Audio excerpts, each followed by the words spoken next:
ሰላም ቤተሰቦች እንዴት ናችሁ? ለተቀዳሚ ላይ ነው የምንገኘው። ከዚያም የቀራረብናቸውን መረጃዎች እናካፍላችኋለን።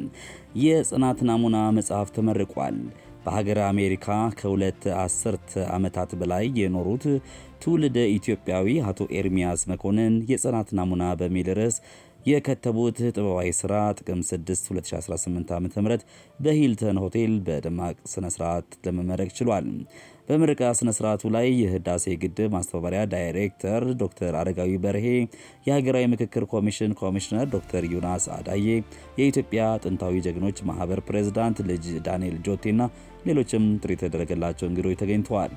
ትውልደ ኢትዮጵያዊ ደራሲ ህዳሴው ግድብ ከጥንስሱ ጀምሮ እስከ መቋጫው ባለፈባቸው ፈታኝ ዓመታት ውስጥ የድርሻቸውን ሲወጡ ቆይተዋል።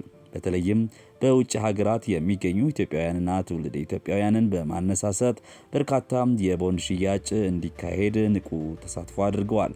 ከዚህ በተጨማሪም በአፍሪካ ሀገራት በመዘዋወር የኤምባሲና ቆንስላ ጽሕፈት ቤት ተወካዮችን በማስተባበር የፐብሊክ ዲፕሎማሲ ስራም ሰርተዋል።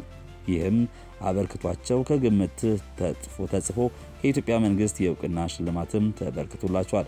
አቶ ኤርሚያስ በሀገረ ፍቅር ስሜት ሲቃትቱለት የነበረው አባይ ወንዝ በከንቱ የሚፈስበት ዘመን አክትሞ ለፍሬ ሲበቃ በመመልከታቸው ራሳቸውን ህልሙ እንደተሳካለት እድለኛ ደራሲ ነው የሚቆጥሩት።